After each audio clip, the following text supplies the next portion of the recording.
We want to build the #1 international baseball league. Oh, what a catch! What a catch, baby! Like I said, I feel blessed. The pitcher grabbed by Schlitter goes for the force of the plate. Ground ball, double play, game over. Wow! This is a money ball, gentlemen, and this. Money ball!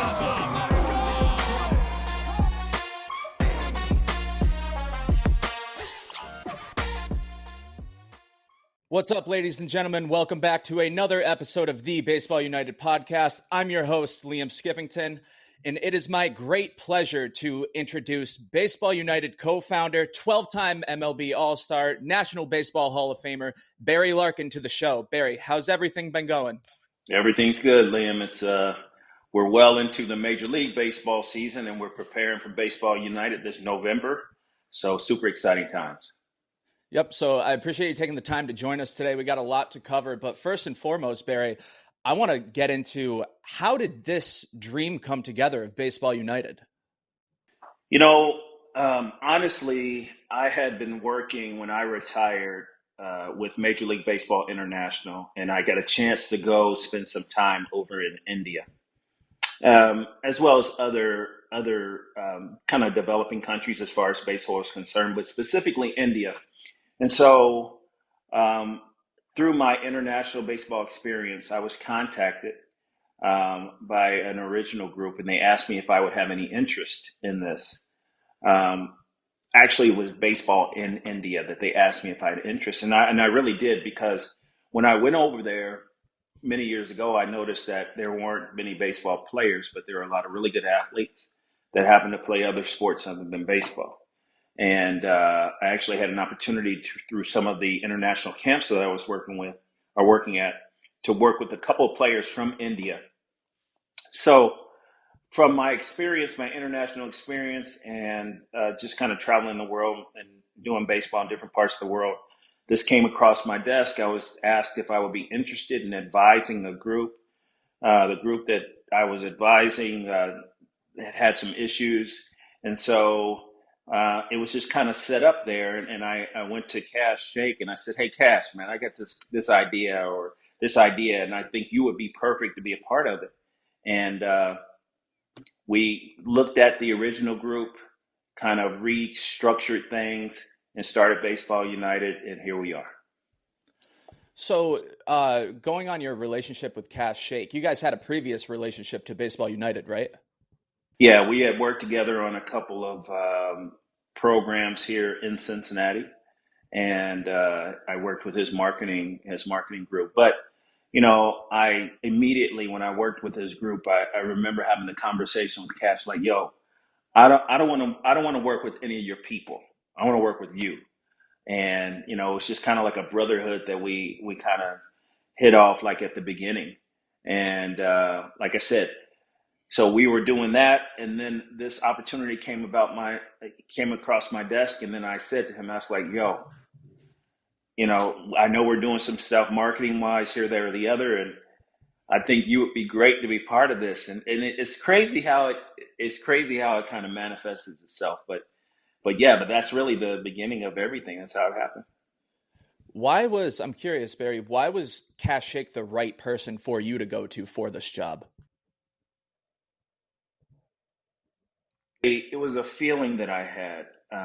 It was the way that when we had done our previous deals, it was the way that he spoke to me. It was the way that he handled his business. It was his professionalism. You know, really intelligent guy. Just really, really good at marketing. You know, his group was incredible at marketing, but you know, for me, it was more of a personal relationship with Cash. And like I said, we hit it off really well. And we would talk about things other than just marketing opportunities. And I just thought he was the right person for it. And once again, here we are. So, Barry, as a co-founder, what are the core values that you've insisted on Baseball United upholding? So we want to create kind of a carnival kind of atmosphere. We don't want to have a circus, right? So we want to be innovative. We want to be inclusive. We want to certainly be diverse. So, in our gameplay and kind of how we're creating some of our franchises and vetting some of the people to possibly or potentially buy the franchises, we want diversity and equality and opportunity and inclusion and all of that. Those are really the pillars for me. Obviously, we want to be a stand-up quality professional league, but there is much more to Baseball United than just the professional baseball league. There's the people development, right? There's the community engagement. Those are the things that I'm super bullish on and that I've pushed for. When I talked to Cash, I told him I wanted this to be part of it. And once again, we're working towards that right now. Mm-hmm. So Barry, could you go into like a little bit more? Because I think people are definitely curious into your specific role within the organization and maybe how your experience as a player is leveraged into that. Yeah, so we're really not into official titles, but I'm involved in the strategy, how we go forward, kind of in the planification of everything. I deal with investors. I deal with the business side of it with Cash, and I deal with the baseball operations side of it with John Meadrick. So I advise on the baseball operations side and am a strategist on the business side. So we'll take meetings, set up meetings with investors, with people that are involved. We'll talk about how to move forward from a strategic standpoint as far as the league. And then we'll talk about how to be innovative with the gameplay like with the money ball, with the designated runner. Some of the innovative stuff that we've done as an organization. So you mentioned the money ball, you mentioned the designated runner, clearly not implemented in baseball in the United States. How did you guys come up with those kind of gameplay amendments? Well, it's all about trying to pay it forward and push the fold. And Moneyball actually wasn't my idea. I think Moneyball might have been Cash's idea. And I fought against it at first because, as I said, we want to create kind of a carnival, not a circus. And I was thinking, okay, if I'm a baseball player and we're out there, we're winning by 3 runs, and you give up a 2-run home run in the 9th inning, we're still up by 1 run. But no, with the money ball, now we're down by 1. So I'm like, hold on a second. Mariano Rivera the same way. It was like, so my pushback was, okay, so if you get double the points or double the outcome that is produced, say if we are in run prevention, which is what I spent my entire major league career trying not to have anybody else score. So if we get 1 out, does it count for 2? So, does it go the other way as well? So, but, we have those kind of creative conversations and just kind of sitting around and spitballing and talking about different things. Moneyball was one of the things that came up. Understanding where we are in the market. The beauty of kind of our ownership group is the fact that we have so much experience and guys can articulate kind of what they see, what they like about the present game, what they would change. We have some ideas about music and really it's understanding the market. And I think that's one of the really important things that we're doing as an organization is understanding who our users are, who our end users are, who are the people that are coming to the game, who are the people we're trying to motivate and market to. What is that demographic? That demographic is much younger, much more involved in social media, much more, the attention span is much shorter. So therefore they want much more action and we're in an area where people don't have that personal relationship with the players. So we're trying to create that by having some of the players from the countries that we are representing actually be part of that development, be part of that franchise. For instance, Mumbai, we had in our showcase event, we had players from Mumbai that will play on the Mumbai India team. We had players from Pakistan that will play on the Karachi, Pakistan team. So it's really important for us to be inclusive. And, Liam, and the thing about it is when we talk about this, we really talk about the top-down approach, the professional league approach. But to me, there's a bottom-up, there's a community engagement and people development opportunity. I talked about inclusion and being diverse. We don't have any females that are playing professional baseball, right? At least at this level. And if there are players that are capable, would love to have them be part of this. I know we do have female coaches part of this, and we will continue to do that. But just because you're a female, and specifically in this part of the world, and can't play this professional sports, there's so many different touch points to this sport of baseball that you can be involved in the game of baseball, but you don't have to be a baseball player. And so those are some of the programs that we want from broadcasting to the medical side, to the tech side of baseball. There's, the reporting side, there's all the media side, there's all kind of different ways. I mean, look what you're doing.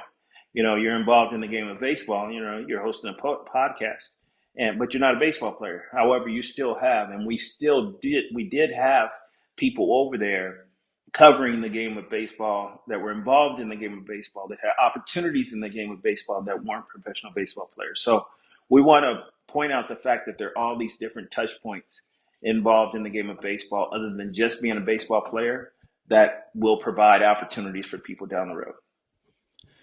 During the showcase in Dubai last year, Barry, the first time a professional baseball game has ever been played in the Middle East region, what stuck out to you the most once you finally started seeing the gameplay?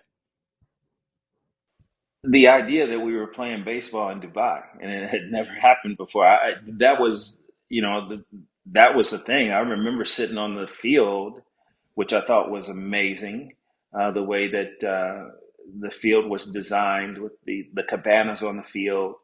The story of what happened at the stadium is incredible. How our team, and we really do have a really good team of internal team of people who aren't the Hall of Fame players, who aren't the investors, right?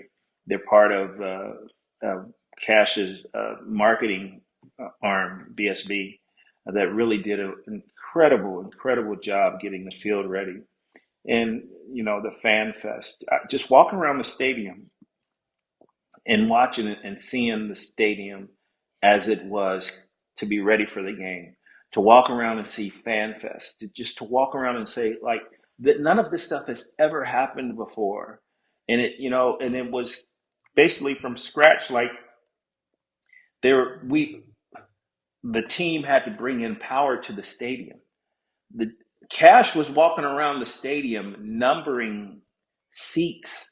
So it's crazy how much stuff had to happen in order for us to play the game of baseball over there. And I'm privy to many of the stories, although I wasn't over there doing all of the work. I've heard of all the work that has been done, and so I was incredibly impressed that we were over there playing baseball in Dubai.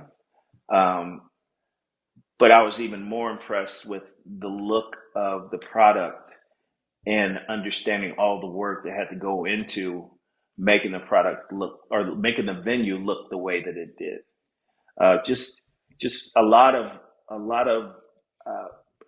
work, and a lot of people who deserve credit that aren't ever in front of the camera. Barry, so you mentioned the ownership group. I want to touch on that a little bit. So you have Hall of Famers like yourself, Adrian Beltre, Albert Pujols is a part of it. Then you have guys like Didi Gregorius, Andrelton Simmons. So many great players with such a rich history in the game of baseball as a part of this ownership group. How do you kind of make sure that when you're bringing on these new owners, these new investors, that their visions align with yours? Yeah, well, there's a vetting out process. So we definitely talk about guys, and it's kind of tough. It's kind of tough to get into the room because I don't know if there's if anybody's more critical of players or ex-players than ex-players or players. So, so normally there's a name that comes about, and then that name will be circulated amongst our circles, and either we'll go forward with it or we put the kibosh on it like right away. And so it's, there's definitely there's a quality of person that comes into this organization standard that must be met. And to be quite honest, it's not met by some people, and therefore some people aren't part of the ownership group. It's more than just money. I mean, everyone, all the players that have played have enough money to do whatever they want to do. It's about investing in something that you believe in, investing your time, because that's one of the requirements. It's like if you depending on who it is, if you're going to be a major investor, a major player in this game, then we don't just want your money. We want your ideas. We want your time. We want your thoughts. We require you to travel. We want you to be in Dubai. We want you to be in Saudi Arabia. We want you to be in these different places that we're going to be, because it's important. Not that it necessarily moves the needle for people and fans in that part of the world, but internally, right, there's like skin. We actually have skin in the game.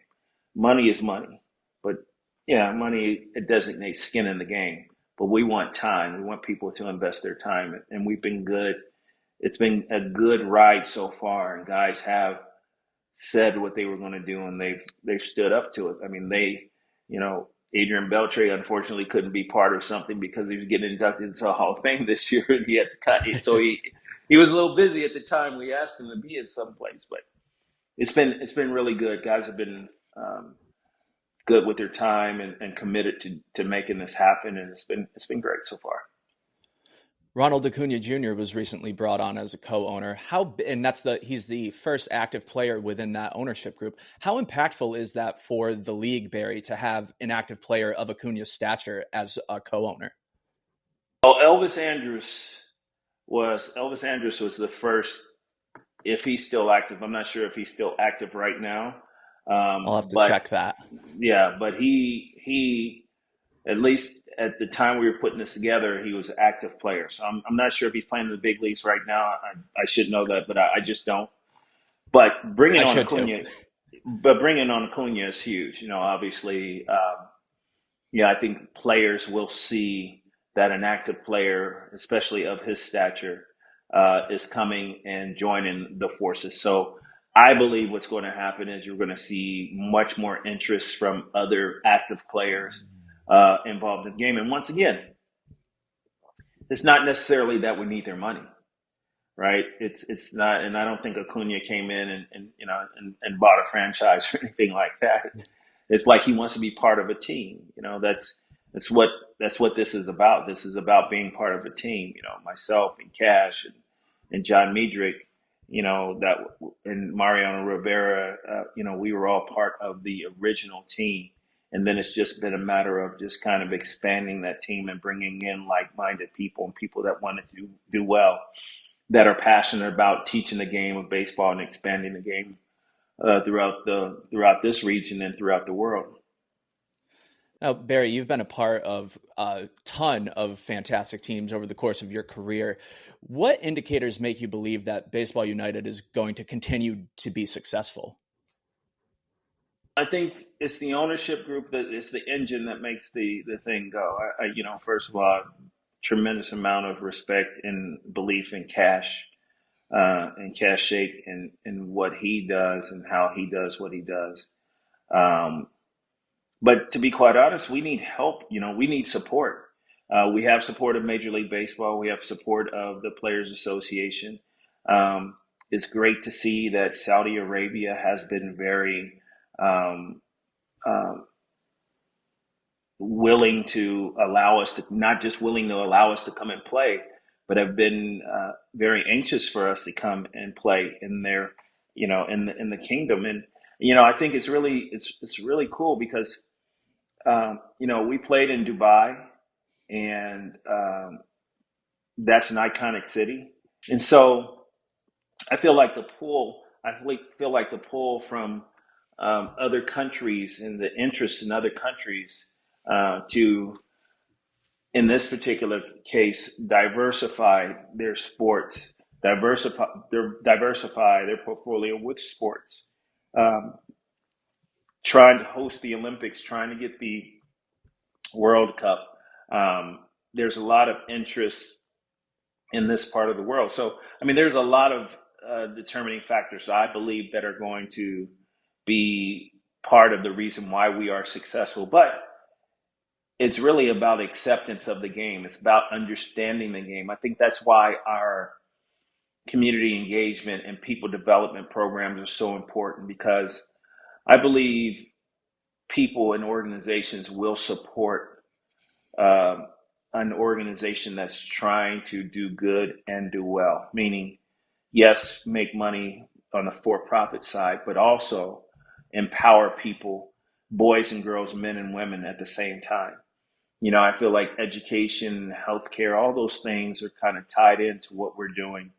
And when we get the support of these different communities, these different countries, and we start implementing some of our people development and community engagement programs, I think that's when it's going to really take off. At this particular point, it's about the flash. It's about the flash of the professional baseball league and bringing over the personalities. But I think the staying power is going to be in those community engagement and development programs that we do. Barry, I do want to touch on something that you mentioned a little bit earlier. You said you have the support of a lot of people, including MLB and the Players Association. Could you expand upon that a little bit? Like, what exactly does that support mean and look like? Before we actually first left the States to go to Dubai, one of the important things for me was to have the buy-in from Rob Manfred and Major League Baseball. So I set up a meeting for our group with Rob, and he was willing to take the time to listen and let us pitch what we were thinking about doing over there. Now, Major League Baseball has had some efforts in doing some things in India in the past.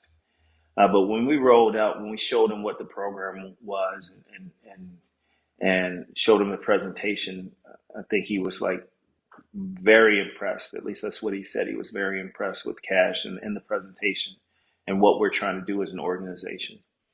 And so part of that was his blessing for us to be a professional league, because it could be seen as competition.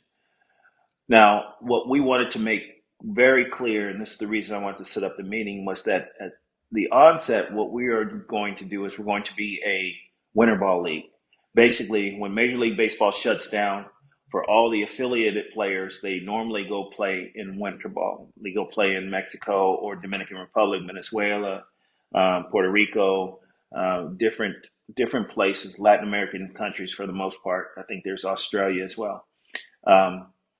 So we wanted to make sure that they understood that's who we're trying to be. We're not trying to be the KBO. We're not trying to be the MPB, be it the Japanese Professional Baseball League or the Korean Baseball League, which play their games at the same time as Major League Baseball.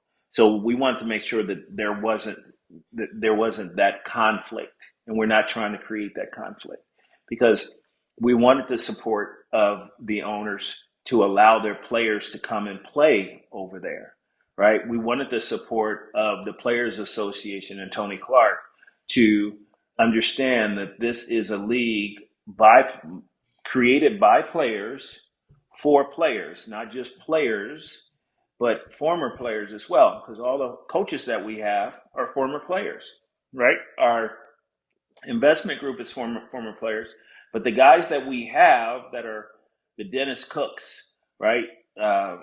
Chris Sabos. These guys are former players that are now coaches in our organization, Mariano Duncans.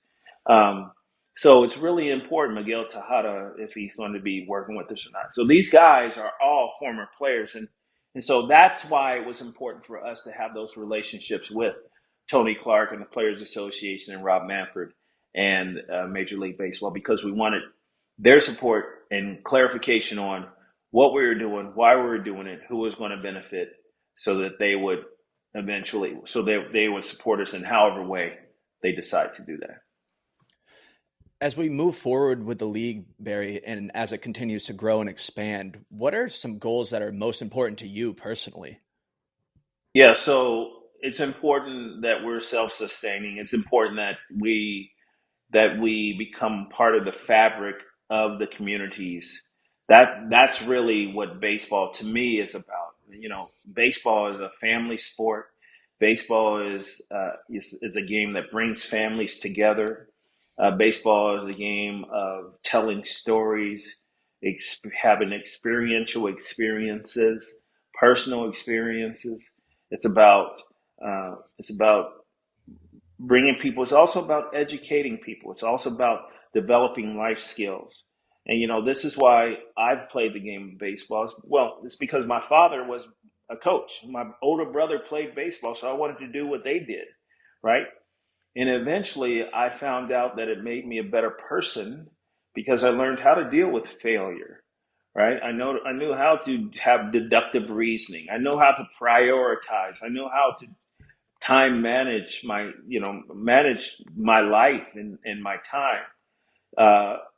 So a lot of life skills that I apply every day as an executive, as a professional, as an adult, are life skills that were developed by participating in the game of baseball, by participating in a team sport, right? I learned how to deal with other people that may have a different opinion than myself, learned how to respect their opinion, right? And continue to move forward collectively together, true collaboration.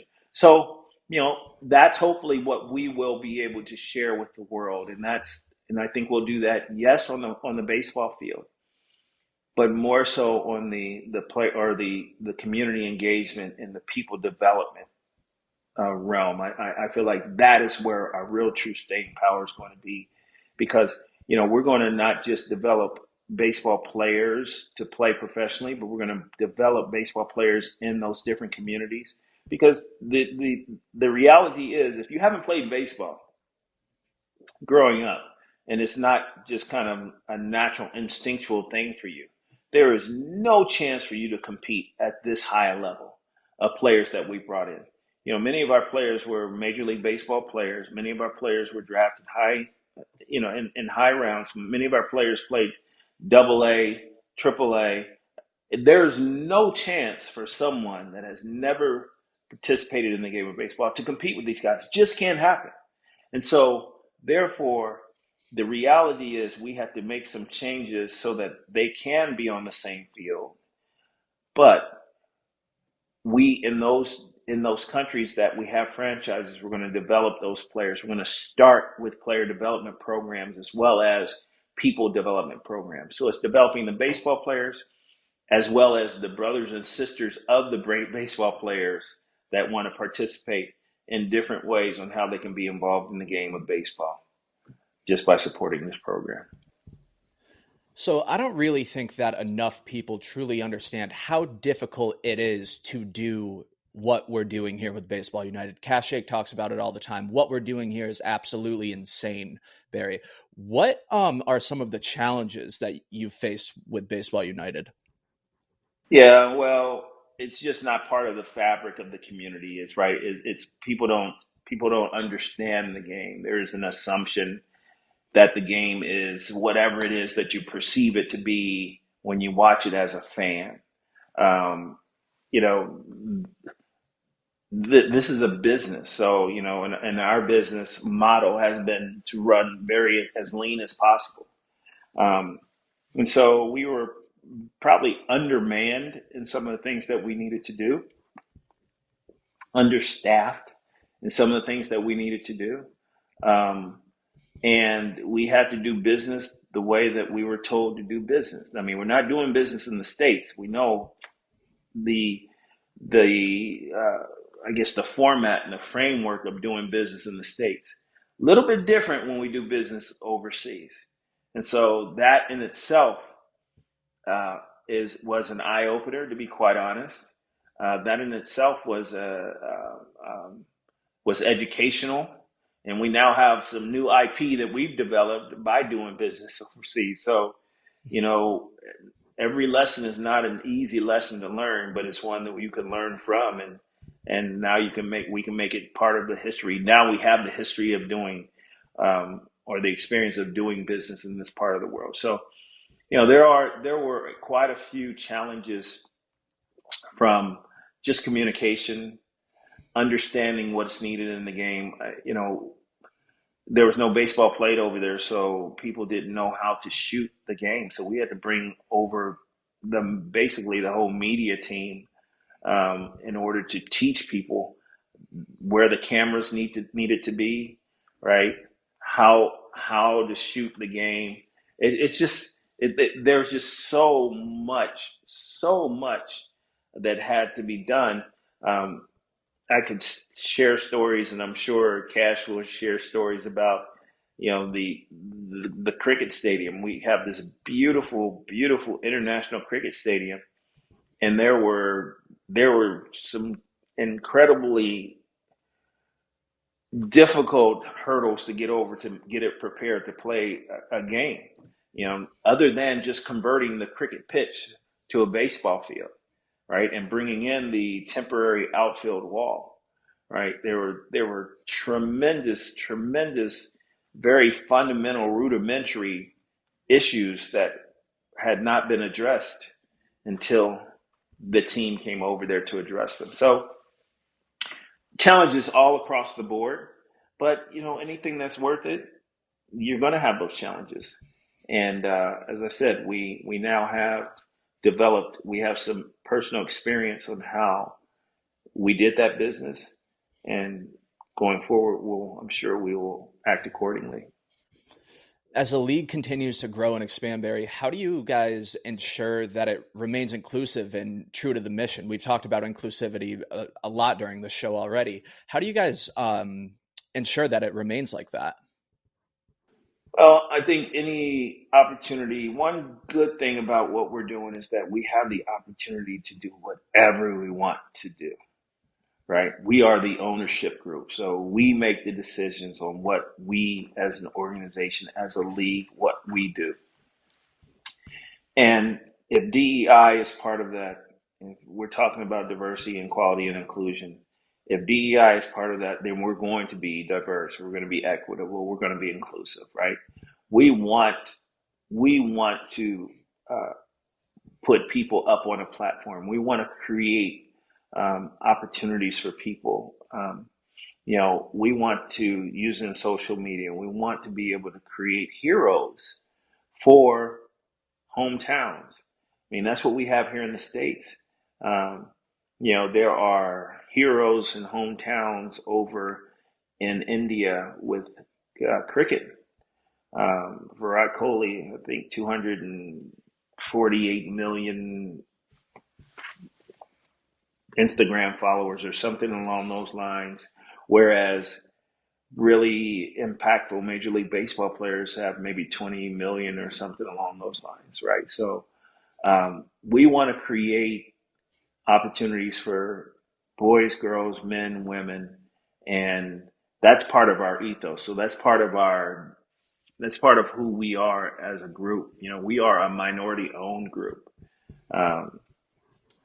So it's important for us to stay consistent with that and continue to lift up whoever would love to be part of this. So Barry, you're captain of the Cincinnati Reds for quite some time. How have your leadership roles on the field like that influenced your approach in business?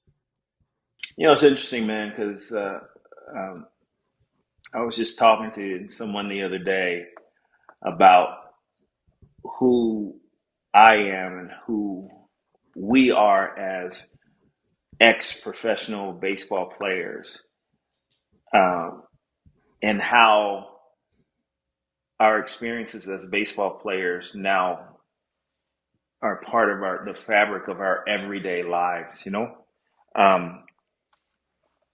I always knew that I was being watched by by others on my team. I always felt like I was the person to set the example, right? And that's why I became the captain of the Cincinnati Reds. That's why they gave me that captainship, because they knew that I was consistent and I was inclusive of all the people that were on our team. I wanted to make sure that everyone felt like they were a value member of the team. And that's not just the guys that have on the uniform. That was the guys that washed the uniforms, that dried the uniforms, that cleaned the uniforms. Um, it was everybody.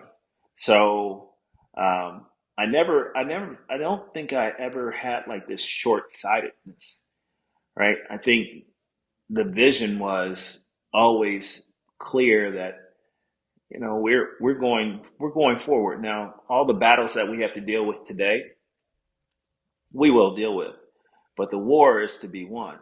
And so I feel like as a baseball player, I kind of had that mindset. And now as an executive, now as a professional and an ex-baseball player, I rely on those, like, kind of in my forecasting and my strategy as far as moving the organization forward, where we go and how we kind of navigate the waters of this crazy thing that we're trying to do. But it's fun, and it's fun, and it's interesting to hear, to deal with issues and how we're going to pivot and be able to continue to be successful. And as I said, anything that's worth it, it's going to be a challenge. And this is definitely a challenge. So I'm very curious, what leadership qualities you find most effective in both a clubhouse and a corporate environment? Not that Baseball United's like too corporate, like how you'd find like in New York or something like that. But just in terms of leadership, how do they kind of mix? Yeah, I think it's important to be educated, number one. Um, I think the biggest thing that at least I thank Cash for is letting me listen to all the meetings, let me hear kind of all the naysayers and why the naysayers. I need to learn more about the business side of things. I spent my entire adult life until I retired as a professional baseball player concerned with how I was going to hit the slider as opposed to how I was going to deal with this particular contract here or there. So I feel like being educated and being humble, being open. I learned early in baseball to keep my eyes and ears open and my mouth closed. And when I sit in on some of these business meetings, I keep my eyes and ears open and my mouth closed until I'm asked a question, because I'm certainly not the expert in that room. So I'll have the first answer if we're talking about some baseball stuff now. But if not, then I understand. But I think part of that is, at least my experience has been, people that have been professionals at business the same time that I've been a professional at playing baseball appreciate the fact that I'm willing to be humble and listen and learn. And I think that that humility, I think that is something, that vulnerability is something that people see and they appreciate. And vulnerability is not weakness. Vulnerability is showing that I'm human and that I make mistakes and I need to learn as well.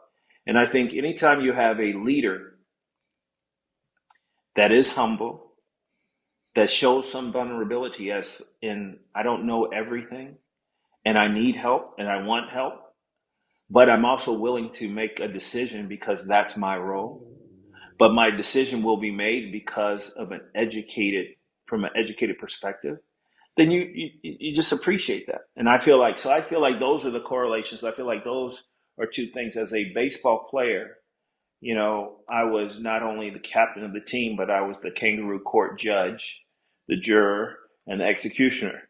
So I was that person that would listen to both sides of every single story and then come up with something that was politically correct for the team to move the team forward. Right. And so I think there's a lot of similarities in business and in sports. And many times the people that I've had success with in the business world participated either in the military or in some team sport. So I think just being part of a team, you learn how to deal with people.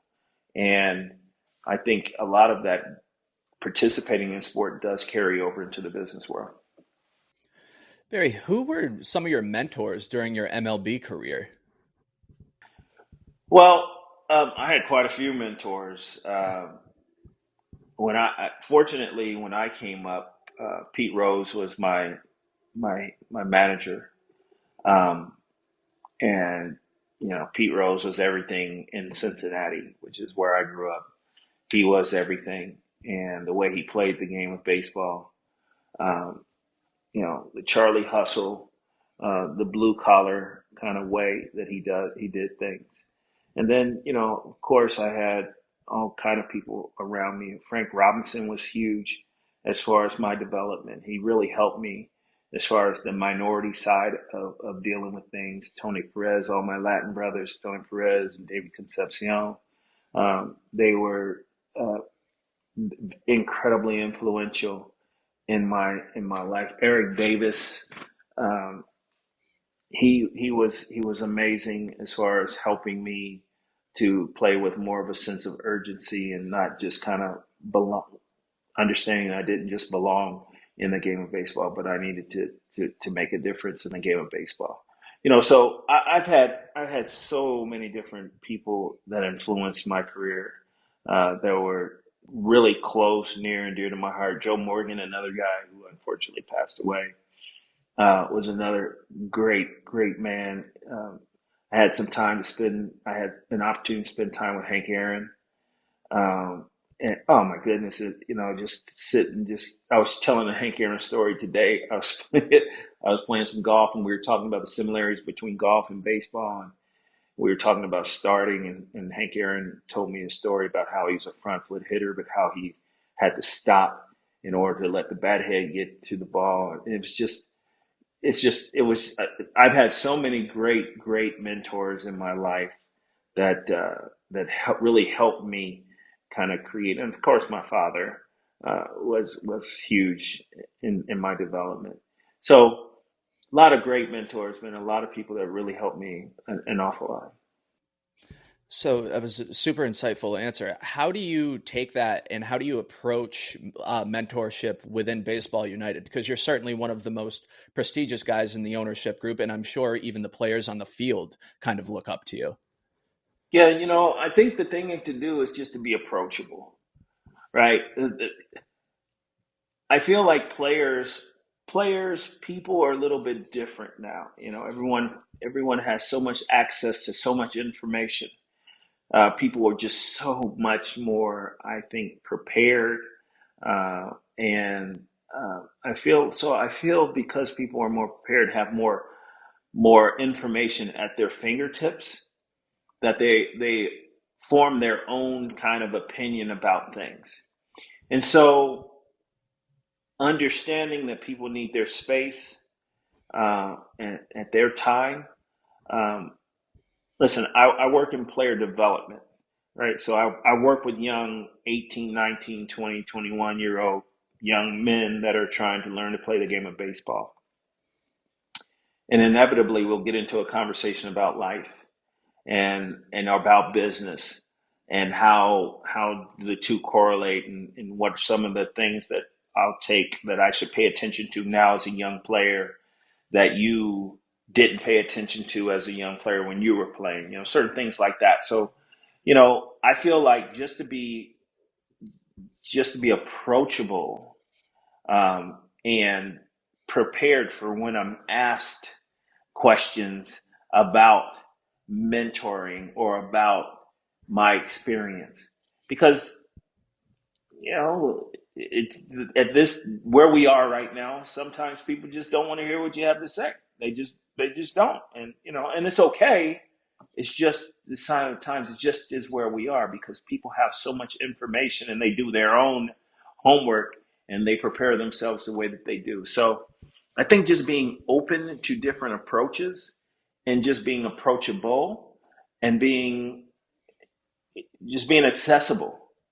Um, I feel like, especially with having the success that not just owning myself, but this ownership group, this is a group, this is an accessible group. One of the things I feel like super important to me is to be part of our team meetings that we have. Now, these are the guys that are doing all the work. That team, not the ownership group, not the Hall of Famers, not the, let's go out in front of the camera and put on a press conference. Not that group. It's the group that does the washing of the uniforms and cleaning of the cleats. That group, the group that really is the backbone of who we are as an organization. And I feel like it's important that I sit in on some of those meetings that they're having because I want them to know that I particularly understand the importance of the work that they are doing, that I appreciate. And I tell them every single day, and Cash gives me an opportunity at the end of the call to just kind of share with them. And just about every single time I say, hey, I see what everyone's doing, and I will make sure that I let our ownership group know what everyone is doing. And we will, and you will be respected and I think they appreciate that, so it's just part of being a team, right? It's just part of being a team and understanding how to be a leader and being accessible and open and honest and genuine and authentic and collaborative at the same time.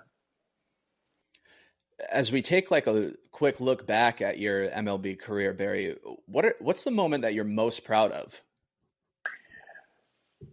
We won the World Series, and that's what it's about. I personally had a lot of individual success, and I won a lot of individual awards, and those were all great. MVP award, All-Star games, all that was super amazing. But it's about winning as a team, and I remember the last out being made. We were playing in Oakland, and a ball was hit up the first base line, and I was at shortstop, and I was thinking, oh my goodness. We're about to win the World Series. It was like time stopped. And I, first of all, I was like, hopefully that we were going to catch the ball, but time stopped and we're celebrating on the field. And it was unbelievable that we had just won the World Series. Unfortunately, I only had a chance to win one in my career, but we won, and it's very difficult. It's very difficult to win. But that season was amazing. We went wire to wire that season. I don't know if that has ever happened again in the history of Major League Baseball, where we were in first place from day one to the end of the World Series. And so it's about the team, it's about the team. So of course, individual here and there is great, but you asked me what I'm most proud of. I think I'm most proud of the World Championship. Do you have any regrets or anything that you look back and like wish you had done differently? Not really. I played honestly. I played the game. I wish I was able to avoid more injuries so that I could have played more often. But I had some years where I had a lot of injuries going on. That's my biggest regret, is that I wasn't healthy enough to play a little bit more. But at the end of the day, the Hall of Fame and enshrinement in the Hall of Fame, it didn't turn out too bad. But the regret is that that I had some years that I wasn't physically capable of playing more often than I did. Mm-hmm. So Barry, the game's obviously changed since you retired in 2004, I believe it was, if my memory's serving me correctly. Okay, yeah. So in terms of player development and management strategies, what have you seen as like the biggest changes from the time you played until now? Yeah, as I said, I think kids or players have more information at their fingertips, so they have really strong um, commitments to their way of wanting to do things. Um, I feel like players are, um as I said, they have a plan on what they like to do, and they come up with their own plan. Like that didn't happen when I was growing up. When I was growing up, my plan was a byproduct of what my coaches told me it needed to be, and it's because they had the experience. It's because uh, they had done it themselves, right? And I mean, I think about my son. My son doesn't play baseball; he plays basketball. But when he would come to spring training, Pete Rose would throw batting practice to my son. Tony Perez would throw batting practice to my son. They wouldn't let me work with my son. My son was a switch hitter. Pete would work with him from the left side, and Tony Perez would work with him from the right side. And so my son, my approach was based off the experience that I got from just kind of rubbing shoulders with those guys and listening to what they do and saying, okay, I like this, that, and the other. What do you see? Doggy was Tony Perez. He was my hitting instructor. Doggy, what do you see? Yeah, you need to do this. You need to do, okay. Well, I want to be comfortable. You want to be comfortable? Yeah, I'm uncomfortable. He said, well, if you want to be comfortable, go home and sit on the couch. You're not getting paid to be comfortable. You're getting paid to hit. So it's like, that tough love, like, oh, okay, so you need to do this. That was how it was when I came up, right? It's different now. We don't take that same approach with the kids, with players now. As I said, because players, I think they feel strongly about their approach because it has garnered results or produced results, and they want to stay with that. And so so it's a little bit different. It's a little bit different being in player development, working with players, because, as I said, you have to be accessible. You have to wait for them to come to you. And when they eventually ask you a question, then you give them the answer, right? You don't give them the answer they want to hear. You give them the reality. And many times, this is a game of failure. In baseball, we're going to fail more than we are successful. So, therefore, when these players fail, because they will fail, have an answer for them. Have a alternate way. And it really is the way that we all develop as players, I think, as people, is by trying something and then failing and saying, okay, well, that didn't work. Let me try this form of it. Not that I have to change and start hitting left-handed if I'm a right-handed hitter, but maybe just make a slight adjustment here or there, and maybe I'll have more success. I'm thinking about my golf game now, and it's like, okay, that didn't work, so maybe I tried it. That didn't work either, so maybe I try this. It's just a matter of failing enough to know what not to do. So you're around the game a lot today. You're a broadcaster for the Reds as well. What players in today's game, Barry, impress you the most?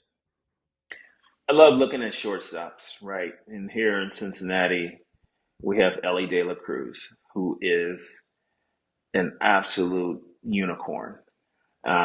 He is an incredibly sensational player. The things that he's capable of doing, it's like Ohtani, although I don't get a chance to see Shohei Ohtani play every day, but I get a chance to watch Ellie De La Cruz play every single day.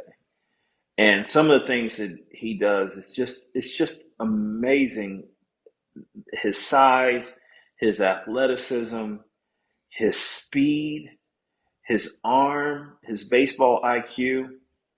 Oh my goodness, this guy, he is amazing to watch every single day. He's on one side of the spectrum with his height, and there's a guy named Matt McClain that is, unfortunately, he's injured. He's another guy that I think is going to be a superstar.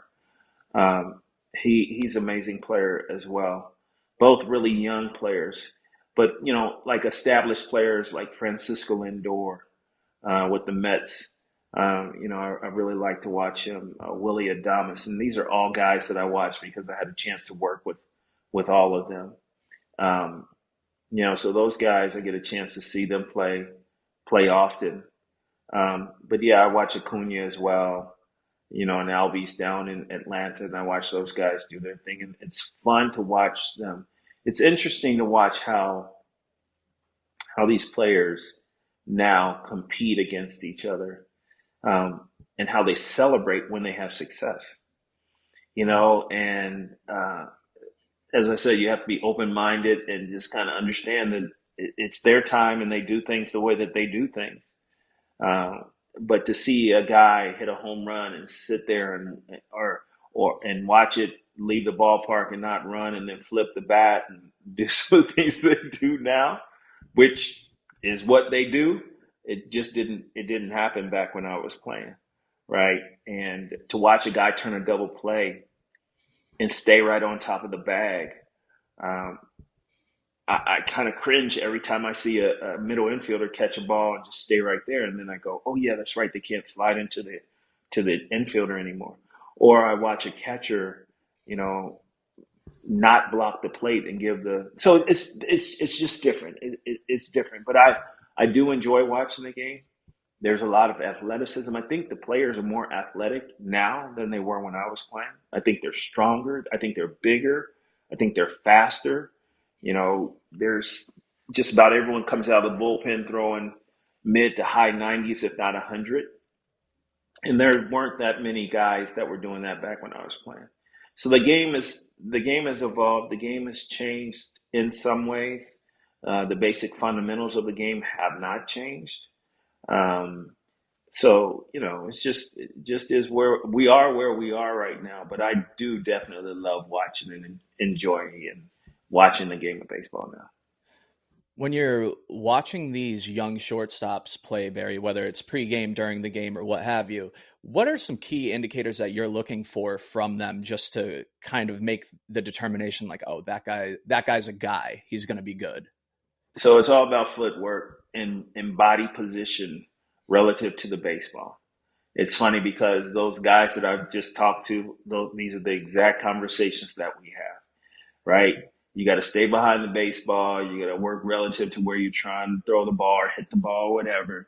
You got to position yourself behind the baseball, extend it, ball out away from your body so that you can allow yourself room to work.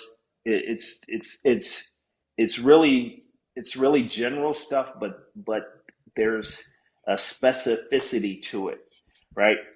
One of the challenges for Ellie De La Cruz, a great a ball player as he is he's 6'6".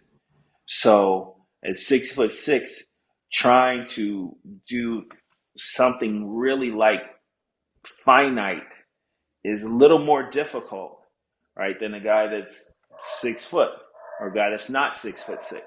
So so there are some challenges, physical challenges for every single player. But it's really about the detail. It's about paying attention to the detail and be able to, put yourself in the proper position. Like, this is my wording. This is what I say to players. There's two types of players. There's players that hit, and then there's players that get in position to hit. You want to be the player to be in position to hit, right? Because you just don't want to react to what you see. You want to proactively get yourself in position to react to what you see.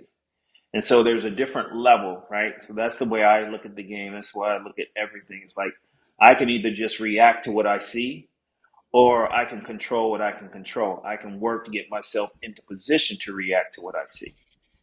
And I feel like that person that pays attention to getting himself into position to react to what he sees is the person that is more consistent because he's in a better position than the person that's not. Barry, I could sit here and pick your brain all day and listen to you tell stories, but I know you're a busy man. We got to wrap up soon. But before I let you go, I have a quick rapid fire session for you. 6 questions. You can give 1, 2, 3 word answers. You think you're ready for it? I don't know if I'm ready for it, but let's do it. All right. Which one of the Nasty Boys would you not want to fight? Rob Dibble. Who was tougher as a manager, Pete Rose or Lou Piniella? Oh, man. Tougher as a manager? Neither one of them were tough. Lou Piniella, I get more than 3 words. Lou No, you're good. Lou Piniella lost it much more often than, say, Pete Rose. So Lou was much more volatile a manager than Pete Rose, for sure. Toughest pitcher you've ever faced?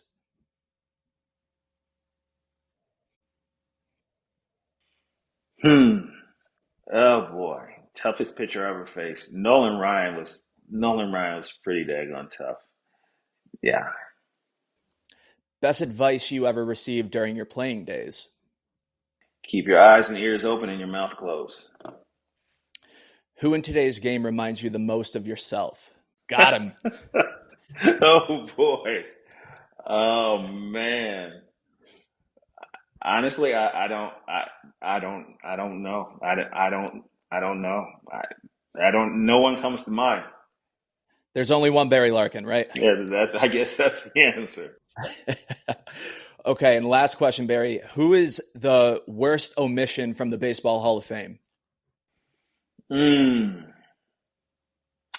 think Gary Sheffield. Gary Sheffield, for some reason, does not get the love and the respect that he deserves. I think he's probably there's another one. Kenny Lofton is another guy that was an absolutely amazing player. But Chef and Kalo are two guys that I feel like definitely should be there. Barry, man, thank you so much for joining the Baseball United podcast. I had a fantastic time talking to you, my friend, and I'm looking forward to the next time we get to speak. Thanks for having me. I appreciate it, Liam.